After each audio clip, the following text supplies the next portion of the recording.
الله الحمد لله وحده والصلاة والسلام على من لا نبي بعده أعوذ بالله من الشيطان الرجيم بسم الله الرحمن الرحيم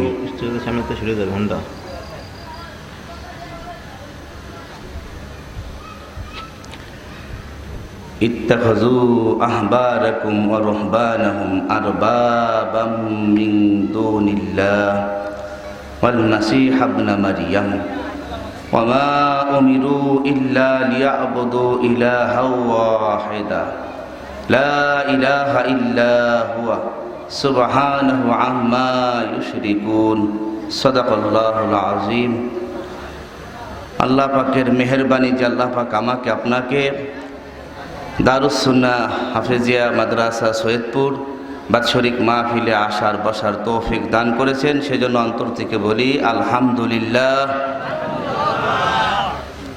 লম্বা কোনো খুতবা পড়লাম না, কেন আমার সময় মোটে 30 মিনিট। কথা কি বুঝতেছে না? আজকে যারা আমার বয়ান শুনবেন না তারা অনেক কিছু হারাবেন ইনশাআল্লাহ, এটা আশা করছি আর কি। এলাকার ছেলে জোর দিয়ে বললাম কথা বাড়াবো না। কুরআন আমাদের কাছে এসেছে শুধু আমরা খতম পড়ব সেই জন্য? হ্যাঁ না, আজকে কিন্তু জোরে বলতে হবে। কুরআন আমাদের কাছে এসেছে আমরা শুধু কুরআন থেকে জিকিরের আয়াতগুলো বাইর করে শুধু জিকির করতাম সেই জন্য? কুরআন আমাদের কাছে এসেছে শুধু রোজার মাসালাগুলো বের করে রোজার মাসে রোজা রাখতাম সেই জন্য? কুরআন আমাদের কাছে এসেছে শুধু আমরা 5 ওয়াক্ত নামাজ, তাহাজ্জুদ নামাজ, আরো নামাজ আছে সেইগুলো পড়ার জন্য? এগুলো ছাড়াও কোরআনের মধ্যে রাজনীতির কথাও আছে কিনা? বিচার ব্যবস্থার কথাও আছে কিনা? আমাদেরকে বলে হুজুর কোরআন হাদিস থেকে কথা বলবেন, রাজনীতির কথা বলবেন না। ওই রাজনীতির সাবজেক্টটা হলো আমাদের, আর জিকির নামাজ রোজা এটা হলো আপনাদের।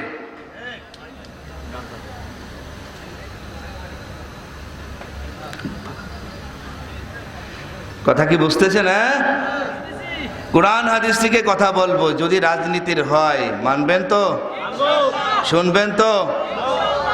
যদি আমার গায়ে লাগে, যদি আমার দলে লাগে, আমাকে মন্দ বলবেন না তো? হ্যাঁ, এটাকে শপথ করে নিলাম, শপথ করে নিলাম। এই জন্যই খুব ভাঙ্গাচোরা কথা বলবো, এলোপাতারি কথা, লাইন ঠিক থাকবে না। যারা দাঁড়িয়ে আছেন বসার জন্য কিন্তু জায়গা পাবেন না। এই পাশে খালি আছে, এই পাশে খালি কেন? এই পাশে গন্ধগোল। চলে আসুন এই পাশে। ইসলামের মধ্যে আল্লাহ কুরআনের ভিতরে 3 ধরনের বিচার ব্যবস্থার কথা বলেছেন। কয় ধরনের? যেটাকে হুদুদ বলা হয়, রাখে না।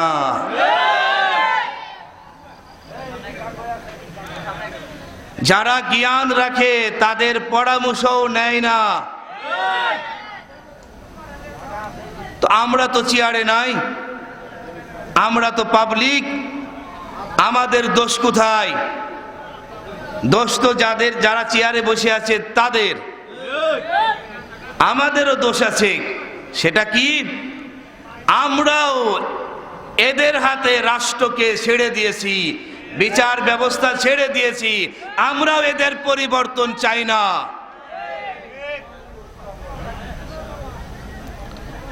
দলে লাগে নাকি? টুটু লাগবে। এলো একটা কথা বললাম, আর একটা হলো যারা চুরি করে, ডাকাতি করে, কোরআন বলছে তাদের হাত কেটে দাও। আপনি আমাদের দেশ স্বাধীন হওয়ার পর থেকে নিয়ে এ পর্যন্ত চুরি করার অপরাধে কোনো চোর গ্রেফতার হয়েছে কিনা? অনেক চোর চুরি করার অপরাধে গ্রেফতার হয়েছে, ঠিক কিনা? কিন্তু কোন চোরের হাত কাটা হয়েছে? হয়েছে না কেন? যারা বিচার করবে তারা কোরআন হাদিস জানে না।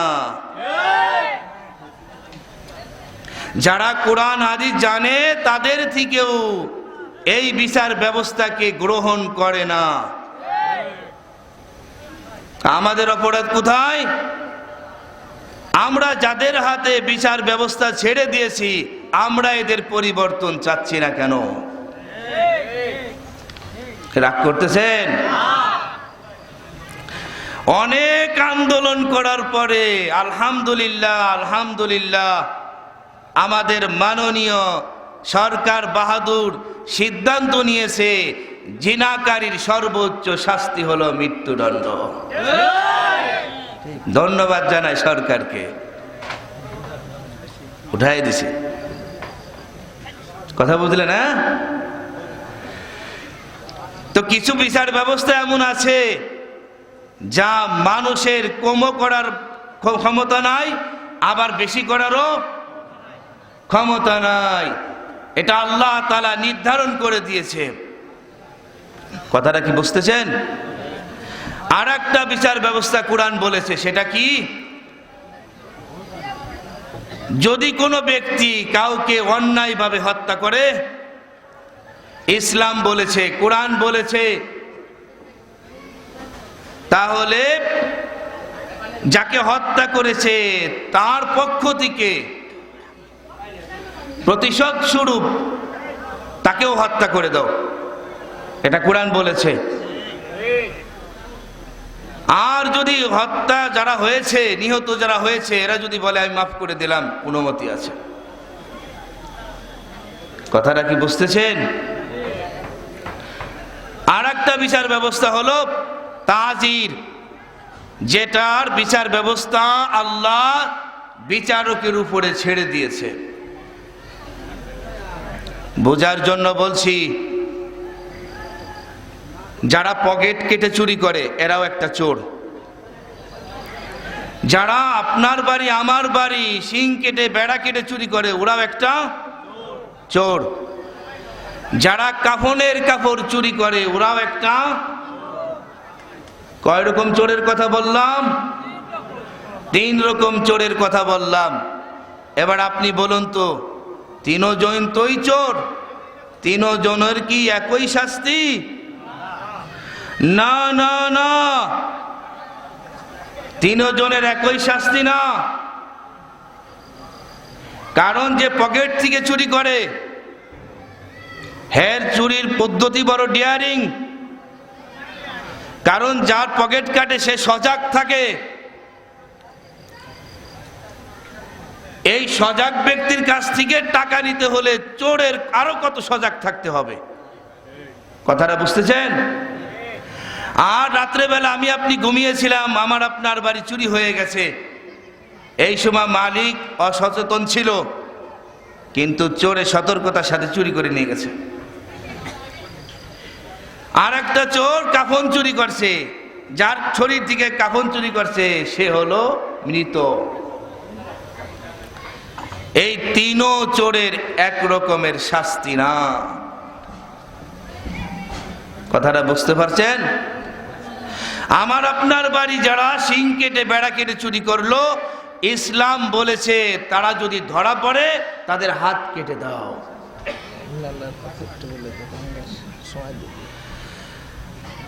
সংবিধিবদ্ধ সতর্কীকরণ মাহফিলের পক্ষ থেকে বলা হয়েছিল, আপনারা যারা দোকানপাট দিয়েছেন, মেলা দিয়েছেন, ওটা আধা ঘন্টা সময় দিয়েছিলাম, 1 ঘন্টা চলে গেছে। 5 মিনিটের মধ্যে দোকান গুছিয়ে নেবেন, না হলে কিন্তু এখান থেকে বাহিনী পাঠাবো। একটু আজকে কথা মানবো না। মেলার জন্য আমরা মাহফিল করি না। এরপরে তাহলে আমার আপনার বাড়ি যখন কেউ চুরি করবে, ধরা পড়লে কোরআন বলেছে তার কি কেটে দাও? হাত কেটে দাও। আর এই ব্যক্তিটি যখন হাত কাটতে বলছে, পকেট কেটে যদি চুরি করে তাহলে তার হাত কাটার কথা আর বলা লাগে? না না না, সে তো আরো বেশি অপরাধী। আর কাফন চোরের চুরির কথা, কাফন চোর, আলহামদুলিল্লাহ বলি আমাদের আজকের মাহফিলের যিনি প্রধান মেহমান, প্রধান বক্তা, উনি এসে গেছেন, আলহামদুলিল্লাহ বলি। আপনারা ওনার ওয়াজ শুনে যাবেন তো? আমারটা শুনে যান আর না যান, ওনারটা কিন্তু শুনে যাবেন। ওই হুন্ডাগুলোরা আপনারা যদি একটু সরাই দেন আরো কিছু ভালো হয়। যারা হুন্ডার মালিক আরো একটু পশ্চিমে নিয়ে নেন, যে ইনশাআল্লাহ। কাফন চোরের শাস্তি আল্লাহ বিচারকের উপরে নির্ধারণ করেছে। ইসলাম এটাকে বলছে তো বিচারকরা বিচার করবে। এবার আসুন, আমার আলোচনা হলো আমরা রব মানছি কাকে আর রব মানব কাকে, এটা হলো আমার আলোচনা। খুব ভালো করে বুঝবেন। আমি সূরা তওবা থেকে আপনাদের সামনে একটা আয়াত পড়েছি, সূরা তওবা। এই সূরাটা 10 নম্বর পারার থেকে শুরু হয়েছে, 11 নম্বর পারারও কিছু অংশ দখল করেছে। আমি আপনাদের সামনে 31 নম্বর আয়াত পড়েছি। ইত্তাখাযু আহবারাহুম ওয়া রুহবানাহুম আরবাবাম মিন দুনিল্লাহি ওয়াল মাসীহ ইবনে মারইয়াম। আমি আপনাদের সামনে যে আয়াত পড়েছি, আদি নামে একজন ব্যক্তি, যার পিতার নাম ছিল হাতেম তাই। হাতেম তাইয়ের নাম শোনেন নাই? হাতেম তাই, তারে নিয়ে তো কত নাটকও তৈরি হয়েছে, ঠিক না? এই আদি ইবনে হাতেম, এই আদি আমাদের নবীর কাছে আসলেন, উনি মুসলমান হয়েছিলেন। নবীর কাছে এসে বলতেছেন, রাসূল, আমার কোরআনের তো আলহামদুলিল্লাহ অনেক আয়াত বুঝে আসছে, কিন্তু সূরা তওবার 31 নম্বর আয়াত আমি কেমন যেন বুঝতেছি না, আপনি যদি আমাকে একটু বুঝাই দিতেন। আমার কথার মনোযোগী হতে হবে। নবীজি বললেন, কি কথা বলো, তোমাকে বুঝাই দেই। আপনারাও বুঝতে রাজি আছেন তো? বলে, রাসূল, এখানে আল্লাহ বলছেন খ্রিস্টান যারা পাদ্রী, ইহুদি যারা পাদ্রী, ওদেরকে পাদ্রী বলা হয়, ওদেরকে যাজক বলা হয়, ওদেরকে ধর্মগুরু বলা হয়। আমাদের ধর্মে যেমন হাফেজ, মাওলানা, মুফতি আছে, ঠিক ওদেরকে ওই রকমের পাদ্রী বলা হয়। তো ওই সময় খ্রিস্টান ধর্ম সত্য ধর্ম ছিল। আল্লাহ সূরা তওবার 31 নম্বর আয়াতে বলেছে, ইহুদি নাসারা যারা ধর্মগুরু, এরা নিজেদেরকে রব বানিয়েছিল, আর জনগণ তাদেরকে রব হিসাবে মেনেও নিয়েছিল। কয়, রাসূল, আমার প্রশ্ন হলো, আমিও তো ধর্মগুরু ছিলাম, কিন্তু কই কোনোদিন তো আমি নিজেকে রব দাবি করি নাই। এমনকি আমাকেও আমার জনগণ রব হিসাবে মানে নাই। এই যে আল্লাহ যে বললেন, আর আমার জীবনের সাথে তো আমি বাস্তবতা পাচ্ছি না। তো আপনি যদি একটু বুঝাই দিতেন। আমার এই কথাটা কি বুঝতে পারছেন? এই কথার উপরেই ভিত্তি করে কয়েকটা কথা বলবো। একজন বলেছে না, আবার বলছি, খ্রিস্টান ধর্মগুরুরা নিজেদেরকে রব দাবি করেছেন, আর জনগণ এটা মেনে নিয়েছে। এই আদি আমাদের নবীর কাছে বলতেছেন, তিনি বলেন যে, কই নবী, আমি তো ধর্মগুরু ছিলাম, আমিও তো নিজেকে রব দাবি করি নাই, আর জনগণ আমাকে রব হিসাবে মানে নাই। তাহলে আমার জীবনের যেই বাস্তবতা আর কোরআন যেটা বলছে, এটা তো মিলছে না। এই ক্ষেত্রে আমি এটা বুঝছি না, আমাকে একটু বুঝাই দেন। এবার বুঝছেন? এবার বুঝছেন? নবীজি তখন বলতেছেন, তোমাদের ধর্মে উটের গোশত খাওয়া কি হারাম? কয় চর্বি খাওয়া কি? কয় হালাল। কথা ঠিক আছে তো? কয় হ্যাঁ কথা ঠিক আছে। তোমরা ধর্মগুরুরা মিলে মন্ত্রী পরিষদ বসে, সংসদে বসে একটা আইন পাস করছিলে না, চর্বি খাবো গোস্ত খাবো না। এটা কেমন কথা? চর্বিও খাওয়া যাবে গোস্তও খাওয়া যাবে, এরকম একটা কথা বলেছিলে না? হ্যাঁ বলেছিলাম। এই কথাটা তোমাদের জনগণ মেনে নিছিল না কিনা? হ্যাঁ নিয়েছিল। এখানে রব মানে আদেশদাতা, রব মানে বিধানদাতা। আদেশদাতা বিধানদাতা কে? আল্লাহ। তা তোমরা এখানে রবের দায়িত্ব পালন করছো। রবের দায়িত্ব পালন করা মানে নিজেকে রব বানানো। আর যখন আদেশ দিয়েছো তখন জনগণ তোমাদের এই রব, তোমরা রব, আর জনগণ তোমাদের এই আদেশটাকে মেনে নিয়েছে। কথাটা বুঝলেন? এইভাবে রব দাবি করেছো আর জনগণ মেনে নেওয়ার মাধ্যমে তোমাদেরকে রব স্বীকার করে নিয়েছে। আমার কথা বুঝলেন? বুঝে থাকলে বলুন, আদেশদাতা কে? আল্লাহ। আপনারা হয়তো প্রশ্ন করবেন, এটা তো খ্রিস্টান ধর্মের গুরুদের কথা বলছে, তো আমাদের সমস্যা কোথায়? হ্যাঁ আমাদের সমস্যা আছে। আমাদেরকে আল্লাহ কুরআন দান করেছে, এখান থেকে আমাদের বিধান নিতে হবে। তো বিধান দেওয়ার দাতা কে? আল্লাহ। আমার আপনার আল্লাহ কুরআনে মদ পান করাকে হালাল বলেছে না হারাম বলেছে? হারাম যদি বলে থাকে, আমি কেন, আমি কিভাবে মদের লাইসেন্স দিলাম? কথা বোঝেন? খালি জিকিরের ওয়াজ করতাম, হ্যাঁ খালি মাটির নিচের ওয়াজ করতাম যাতে কারুর গায়ে লাগে না। অনেক দেখেছি, আর দেখবো না।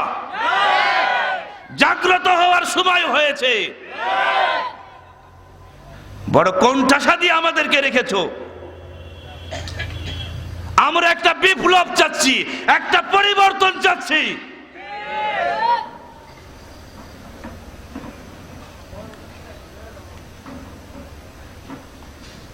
ধর্ষণের বিচার হয় না কেন? আবার কত জায়গা লাইসেন্স দিয়ে দিছে। চোরের বিচার হয় না কেন? ধুমধাম করে ধর্ষকের বিচার দাও, প্রকাশ্যে বিচার দাও, দেখবা বন্ধ হয়ে গেছে।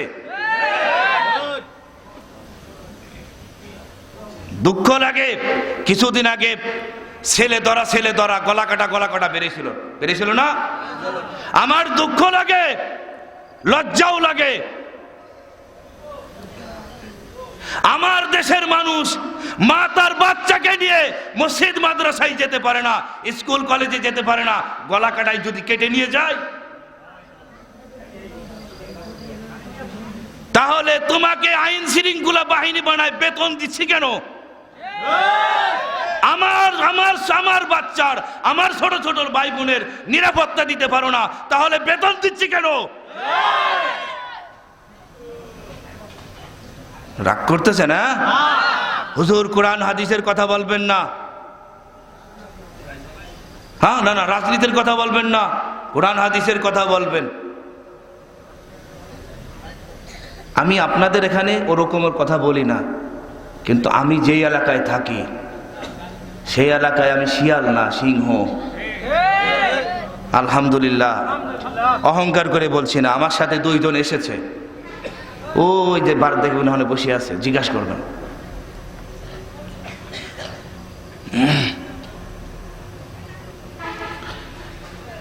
তো হুজুর আর কি বলবেন? আমরা তো নিজেদেরকে রব দাবি করি নাই,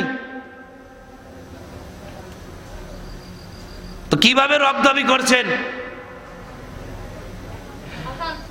নিজেরা বিধানদাতা বানিয়ে এনেছে। এই নিজেদেরকে বিধানদাতা হিসাবে নারীদের কি সমান অধিকার? না পুরুষের 2 গুণ, নারীর 1 গুণ? শুধু তাই নয়,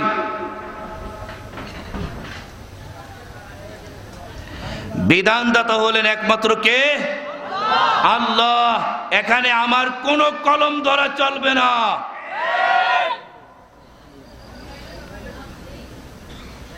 এবার আসুন, যদি আমি আপনি নিজেকে বিধানদাতা মনে করে আইন পাশ করি, তাহলে আমার কি জবাবটা দিতে হবে?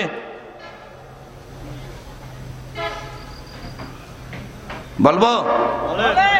ইয়াতিহি মালাকানে ইজলিসানিহি, মানুষ যখন মারা যায়, তাকে যখন কবরে রাখা হয়, তার কাছে 2 জন ফেরেশতা আসে। কয়জন? ফেরেশতা আসার পরে ফায়াকুলানে লাহু, এই 2 জন ফেরেশতা তাকে জিজ্ঞাসা করে, তাকে প্রথম বসায়, জিজ্ঞাসা করে মান দীনুকা, জিজ্ঞাসা করে মার রব্বুকা, তোমার রব কে? তো ফায়াকুল রব্বি আল্লাহ। এই লোকটা যদি সত্যি সত্যি যদি আল্লাহকে রব মানে, তাহলে সে বলবে আমার রব হলেন আল্লাহ। এখন আমি তো মদের লাইসেন্স দিয়েছি, ধূমপান করার লাইসেন্স দিয়েছি,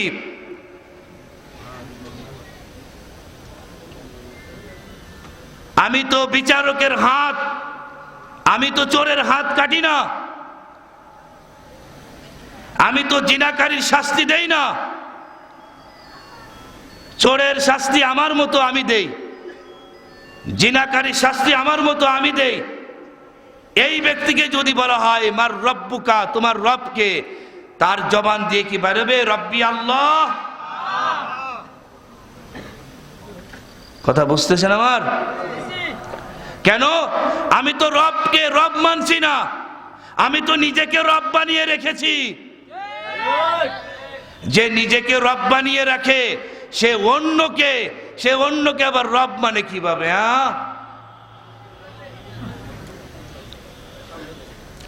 এই ব্যক্তিকে যখন আবার প্রশ্ন করবে ফায়াকুলানে লাহু মা দীনুকা, তোমার ধর্ম কি? এই ব্যক্তি ফায়াকুল, সে বলে দীনি আল ইসলাম, আমার ধর্ম হলো ইসলাম। আমার ধর্ম কি? ইসলাম। এই ব্যক্তিকে আবার আরেকটা প্রশ্ন করবেন, ফায়াকুলানে লাহু মা হাজার রাসূল, মা হাজার রাজুল আল্লাযী বুইসা ফীকুম, ফায়াকুল হুয়া রাসূলুল্লাহ মুহাম্মাদুর রাসূলুল্লাহ সাল্লাল্লাহু আলাইহি ওয়াসাল্লাম।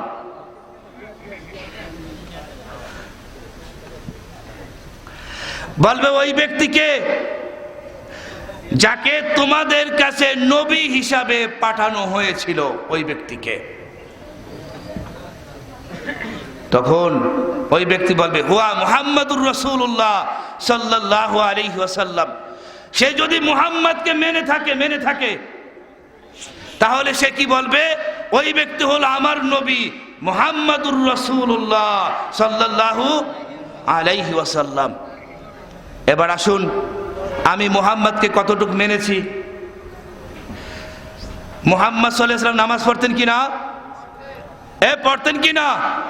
তাহলে আমি নামাজ পড়ি না কেন? নবীজির মুখে দাড়ি ছিল কিনা? আমার মুখে নাই কেন? নবীজি টুপি পরতেন কিনা? তাহলে আমি পড়ি না কেন? নবীজি সুদ ঘুষ খাইতেন, তাহলে আমি খাই কেন? নবীজি মদ গাঁজা খাইতেন, আমি খাই কেন? নবীজি নারীবাজি করতেন? না না না, তাহলে আমার দ্বারা হয় কেন? আমার দ্বারা যত এত অপরাধ যখন হয়, আমি যখন মারা যাব আর আমাকে যখন প্রশ্ন করবে মা হাজার রাজুল, ওই ব্যক্তিকে বলো আল্লাযী বুইসা ফীকুম, যাকে তোমাদের কাছে নবী হিসাবে পাঠানো হয়েছিল, আমি কি বলতে পারবো ওই ব্যক্তি আমার নবী?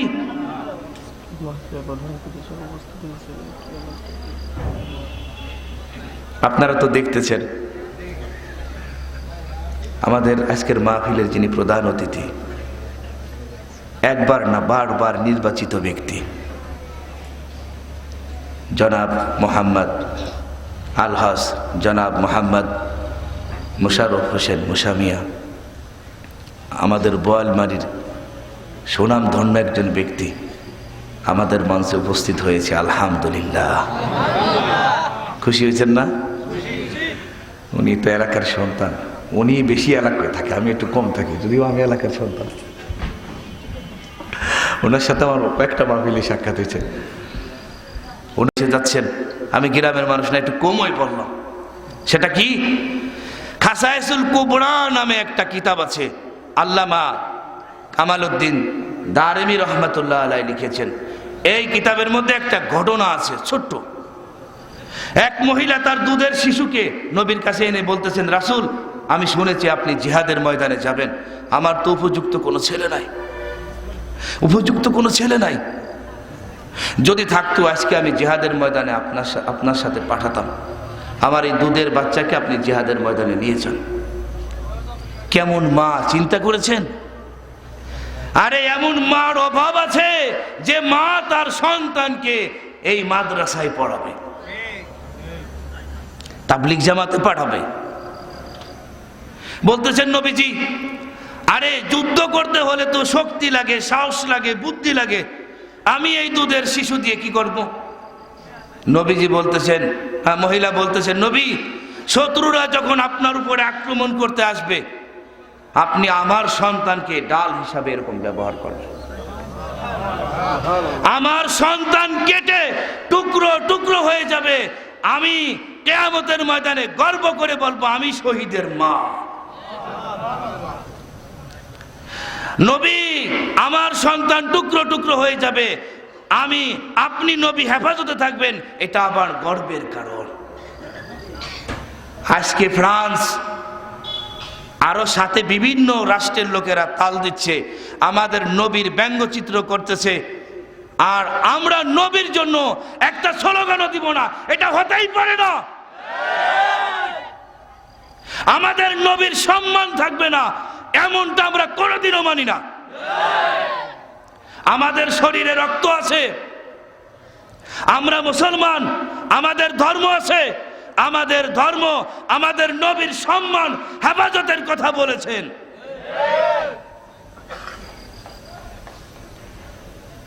এটা তো নবীর ঘর, ঠিক না?